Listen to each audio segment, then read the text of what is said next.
Dead and behind the fences, uncles taking pictures. Me and Pop on the porch, drink gold liquor. Prince Lance pull up with Nicole's sister. Waiting for Yolanda cause she got that over silver. Me and man's tall cans of that Bud Ice. If he was big, I was Pop, both thug life. In the sight road. So then we have Witch of Cook Pond, which is definitely by far one of my favorite songs on the project. It talks a lot about, you know, our high school days, you know, being in 3 different lunch periods, the E's in every lunch period, you know what I'm saying? He ain't going to class, you know what I mean? That, everything that you said, even down to like, you know, Mr. Collins snatching your hat, bro. Like, you really brought me back with that, bro, because we had hat snatchers back in the day. You couldn't walk in the building with a hat on without having security, you know what I'm saying, yanking it off your head and keeping it until the end of the day. If you're lucky, you might get it back. If you don't go back the same day and get it, you be like, what hat? He D.Bail you like, what hat? You ain't got no hat, you know what I'm saying? Or give you somebody else crusty hat. Like, this yours right here. Like, this ain't even my hat, Mr. Collins. Come on, bro. Like, that's definitely a song that, you know, if you're from Plainfield, New Jersey, you'll definitely relate, man. Like, you shouted out JC's Fashions, man. That's a spot we used to go to get our clothes back in the day, to get jiggy, not get fly. We talking about jiggy era, you know what I'm saying? And Chicken Holiday, like, those are staples in the neighborhood of Plainfield, New Jersey, man. So I feel like a lot of people are gonna feel sentimental moments listening to it. And of course, unfortunately, you know, a lot of tragedy happened during that period of time, which you also addressed on this record, man. Talk to us a little bit about the song and then the title. Where did the title come from? Like, what inspired that as well? All right, now Pete, I'm gonna break down how this song came about, right? No doubt. Now, I did the song, right?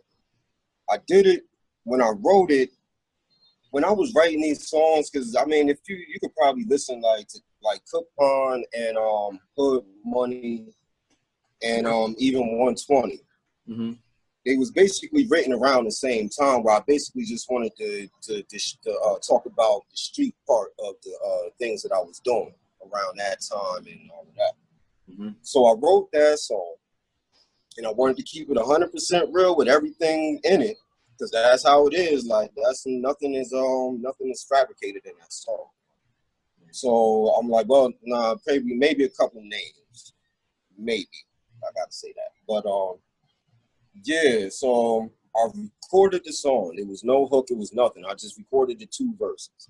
Of course, they came out muffled and things like that. I didn't really like it. Boom, boom, boom. So then I'm listening to it and I'm mixing it and I'm like, all right, so what vibe, like, what am I hearing from this song when I'm listening to it? All I got is the verses. There's no hook. And I'm just like, yo, it seems like I'm basically confessing the bad things that I did around that time.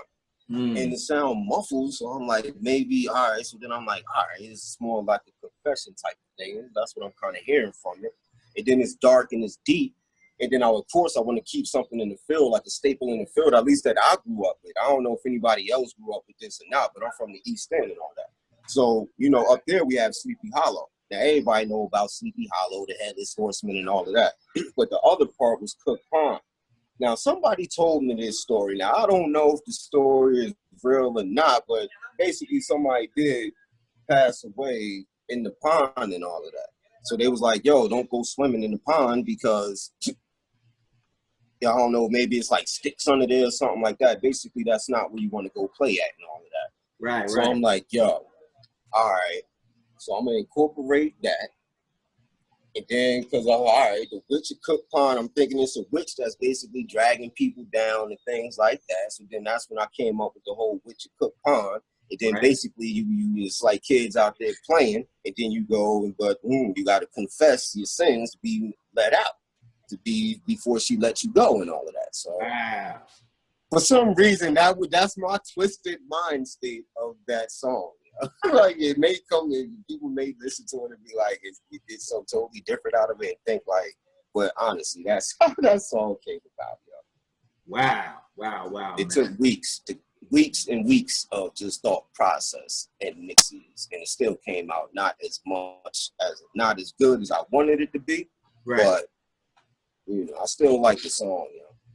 Yeah, it's definitely a song that I feel like will resonate with people that, you know, are from where we from and that lived around the field during that period of time.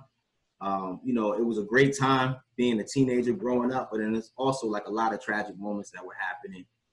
We lost classmates, you know, we witnessed a lot of craziness, you know what I'm saying? Like the ending, well, you know, crack is still out there, but it's like the down ending of a particular era, you know, where we are growing from boys to men, man. So it's a very sensitive time period, man, you know, because it's like you're trying to find yourself, you're trying to find out who you are, and in the midst of that, you got all these different obstacles going on in the streets. And I think the way that you illustrated that was excellent. It was tragic, empty seats in my closet. Should have seen these hazards, yet and still I keep bagging. Knee deep, weed habit, years after rehabbing. Hot box, G-Wagons, JC's fashion. You could be a rapper, what my inner conscience told me. But I was full of anger, cause this pastor tried to mold me.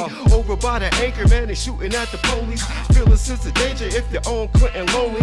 Better find your homie, or they smoke you like a bogey. If they knowin' that you holding in the world, did you phony? Get ate like Sony, duct tape, with your bony. Cold case in the morning of the cook pond story. Oh yes, and there's more. There's always more. She feeds off the sins of teens. Evil deeds is the only means of release. What have you done? All things under the sun. Confess. Dead bro, like a lot of days. Figure out a way, got a blaze. Calling order, chicken holiday. 3 houses down, beat a drop off spot. Calling for shade crib, just in case they call the cops. It's a dark spot, post up in the corner. When he come deliver, put him in a coma. Run his pockets, don't try and kill him. They came back and told me that he gave it up willing. Worked out, didn't matter the amount. Just enough for an ounce plus food for the house. What you thought we threw it out? Count money, eating chicken, same time smoked out. That's how we put it down. Me and Reem in a car rolling up. Then Tess hit me up, said she wanna meet up. No dough for the bus, then we seen Pizza Hut. So we tried to jack the truck, but the clutch got stuck. Another bright idea that we had. Let's pull a B&E, probability of getting back. Little thieves stole keys from security. Now VCR reads PHS property. Running through halls like teenage lottery. Full espionage, just the Metal Gear inside of me. Lost the fail, same place where teachers lounge. Mr. College took my hat, I got it back now. Now what? Yo, you can follow me on that on Instagram and Twitter is Eskille200, but I don't really be rocking on Twitter like that, you know. And I really don't be doing the whole social media whole thing like that, period, really. Being out here and putting yourself on blast and telling every little step and taking pictures, like, hit me and all of that. Like, yo, I took 20 years of my life to do the opposite of that, and I was successful. So it's like, it's hard for me to just turn it on and off. But of course, faith.